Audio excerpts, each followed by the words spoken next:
Opposition. Boycott.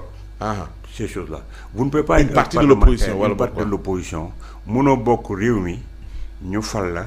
pour nga war a dem di ñu représenter au niveau de l'Assemblée nationale gars yi yàgg fee jooy di wax naan il faut que l'exécutif vienne rendre compte et écouter et que le Parlement exerce son droit de contrôle. nga am un premier ministre bu la ne man damay ñëw toujours pour di ko waxtaan ak yéen mu ñëw nga boycotter assemblée ba yow kooku représenter woo peuple bi tu as des problèmes personnels yoo xam ni moom ngay régler et on nous a pas élus pour que ngeen di régler seen ay problèmes personnels vous êtes là pour représenter le peuple soo amee lu la naqari ci réew mi nga ñëw toog ci assemblée nationale bi wax ko ki nga xam ne bi la mooy exécuter la politique déterminée par le président de la république te ñoom waroon nañu am exemple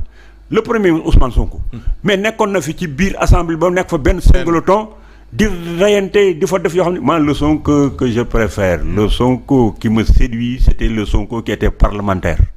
oui parce que man xam-xam laa gëm la mu fa doon wax sur les TVA sur les exonérations sur les politiques économiques booba je me disais que au moins voilà mais après il est tombé dans son combat à deux avec le président Macky Sall le problème du Sénégal c'était un combat entre deux hommes ils avaient des comptes à régler kii nee na ko yow doo bokk kii ne ko bu may dem dama lay yóbbaale et voilà le résultat lu ci nit mën di wax lu loolu on a un problème de deux hommes qui se sont affrontés et ça jaillit sur toute la République ceci étant li nga xam ni bile moom la fa wax mais benn affaire rek laa fa d'accord ci li mu fa doon wax mooy c'est-à-dire que je demanderai au premier ministre Ousmane Sonko mu bàyyi di wax dama am opposition boo xam ne ñemewuñ ma dama am opposition boo xam ne dañoo ragal un parti au pouvoir ne doit jamais dire cela. lu tax xam nga lu tax Sénégal amul lu fi bees y a l'histoire qui se répète et il faut tirer des expériences passées quand le président Abdoulaye Wade s'était mis ici à dire que waaye sama opposition bi danoo tapet opposition bu ragal lan ne léegi ñuy def assise mu ni képp ku dem ci assise yi d'abord sama ennemi nga ca après di nga gis les généraux qui devaient voyager ñoom général Seck danoo fomm seen ay voyages à cause de cela pour dem au méridien président bañ fa jógee ñoom Tanor dem si yàlla na ko yàlla yërëm ci yeexañu ñu doon wax naan nous sommes une opposition républicaine fa la ñu gis seen orgueil ñu ni léegi on va lui montrer que duñu ay ragal danga gisa muus soo ko tëjee ci néeg yaa ngi moom ngeen nekk ci amul buntu bu mu jaar da lay mbëkk lu mu am jël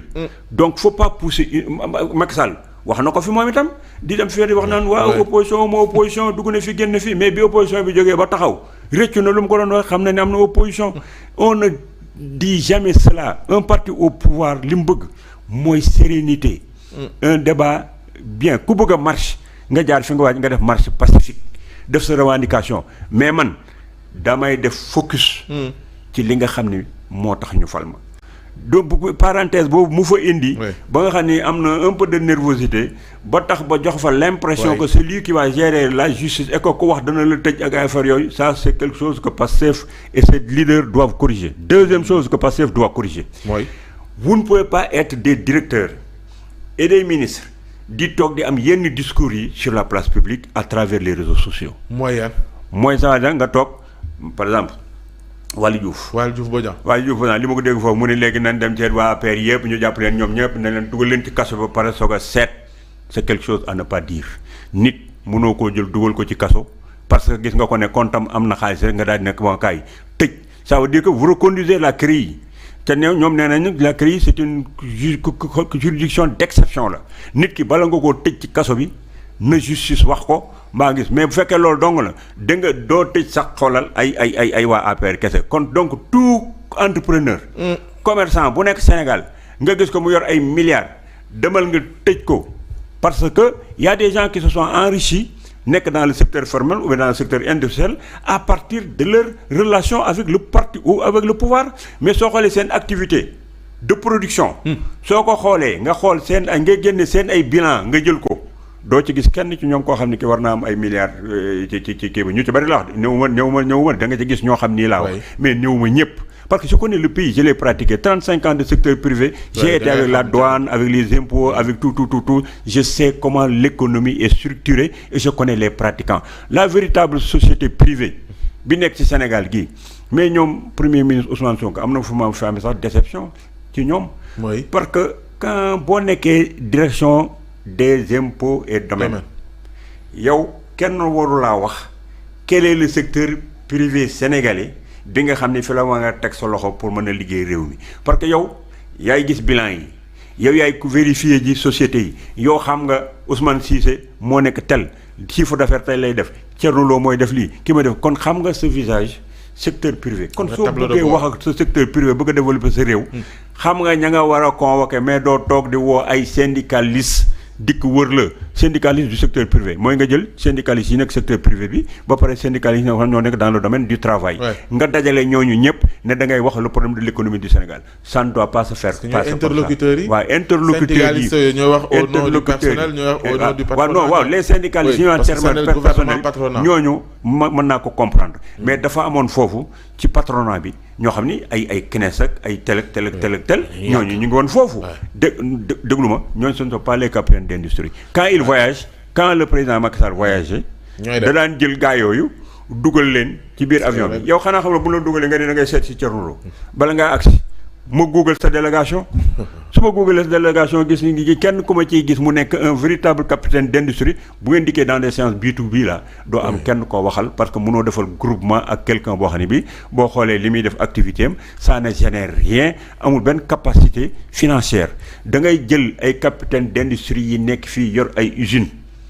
yor ay entreprises nekk dans le monde agricole nekk des commerçants qui ont créé des chaînes de distribution am ay capacité de porter des fonds nga yóbbu leen boo demee ñu mën a def ay groupement ak yeneen nit ñi boo amee sa projet aussi d'État ñooñu nga war a woo jëkk leen a poser la question j'ai un grand chantier que je dois faire est-ce que vous pouvez vous mettre en groupement pour le faire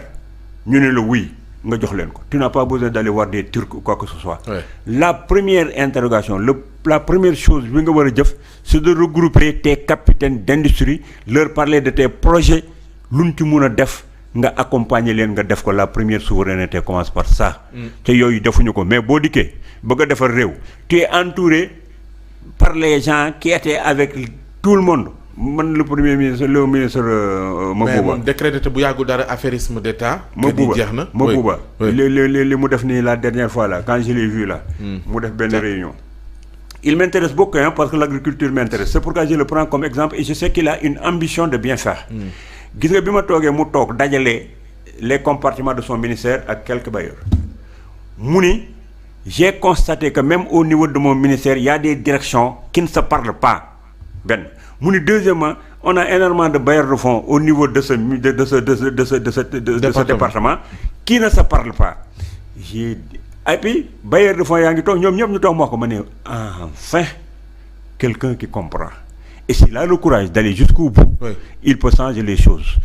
parce que gis nga c'est comme les ONG qui sont chez nous les gens dëndul régler problème yi par exemple ONG bu dikkee fii un état ni mu war a fonctionner mooy tu fais tes compartiments ONG bu ñëw dafa war a loger wu ci benn compartiment c'est toi qui détermines les compartiments pour permettre aux ONG de venir exercer chez yow mais benn ONG amul droit ñëw Sénégal déterminer ban zone lay def ay affaires yooyu yow da nga leen jox ay agrément yow say tiroir ngay def tiroir yooyu day nekk lu utile pour sa dëkk nga contrôler leen ñu def ko fa di fi exercer c'est la même chose les bailleurs bu ñuy ñëw nañu fekk nga defar sa structuration de l'agriculture je félicite même ce que j'ai vu le conseil interministériel bi président bi def sur affaire agriculture bi à la vérité je n'ai jamais vu un conseil qui a été fait comme tel parce que d'abord l'agriculture et puis foofu sam dama leen fi wax am na lu ñu war a maa la ubbil parenthèse boobu dinañ ñëw après ci Ousmane Sonko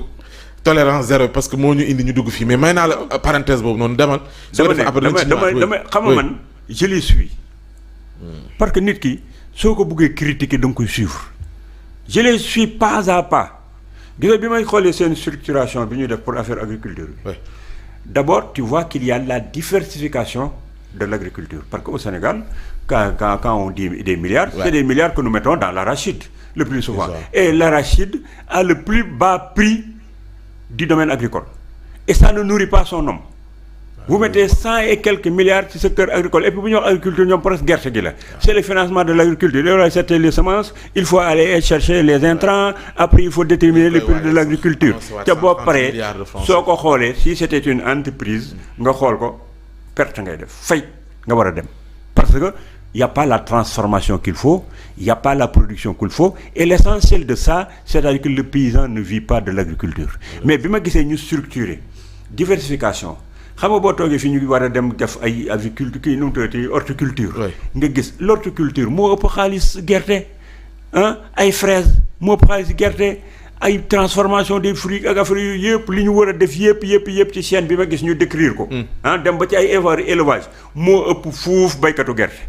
man tey bu ma yoroon réew mi xoola xam naa ni baykat yi tàmbali nañ ko mais xoola xam nga boo nee damay bàyyi gerte dañ naan mais suñu parents yi nekk Daaru Musi xamuñu lul bay mais du ma bàyyi gerte mais sama parent ba nekk Daaru Musi dama ñëw encadré ko mu def beneen mbay budul gerte. ou bien buy def it mu boole ko ca.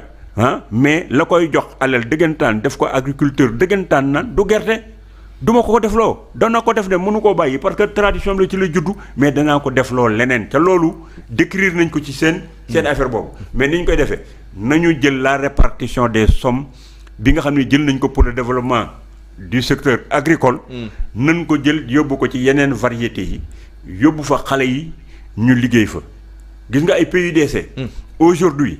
man je connais des jeunes qui sont en train de faire de la production agricole di def de l'entrepreneuriat agricole booy yooyu boo leen jëlee gis naa ci kenn koo xam ne fii ne 200 jeunes lay liggéeyloo.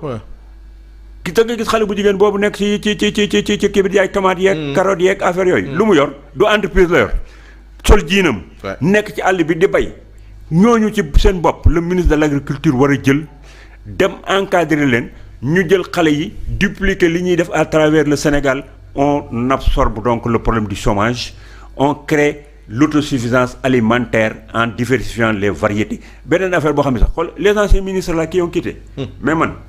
dama cee am benn surprise parce que bi sama rak ndem si yàlla Mohamed Boun Abdallah Dionne nelawee xam nga waa APR dañ maa dàqoon mais bi mu nelawee xam nga on est obligé de nous retrouver à Touba ñoo bokkoon benn place bi ñu toog ba nous sommes tous des amis man samay xarit lañ. ñu toog di wax gars yi mën leen waaye yéen ci lu ngeen nekk mais ku ci nekk jël téléphone am. def nii ma xool mu nekk ay saakoy sobleeki ay pomme de terre ay ginaar yu dul jeex man leen yéen gars yi lii la ku ci nekk na ma sama tool la gis nga toog naa ci 4 personnes yoo xam ne liñ ma won ci ay sobleek ay pomme de terre ak ay tomate ak ay ginaar ak affaire yooyu ma ne mais écoutez ñun suñu atteindrewul autosuffisance alimentaire c'est parce que nous l'avons voulu. il faut une large concertation pour que les initiatives ñu fédérer leen xool naka la ñu war a mën a def on a tout ce qu'il faut. am na ay jeunes yoo xam ne man xam naa leen. gis nga fi ne nii ay fraises la ñuy def. di ci employé 200 jeunes. zone des Niayes bi rek. commencé ay xaalis yu tuuti dem et puis il demande à ce que ñu jox leen ay terre ak ndox ñu liggéey.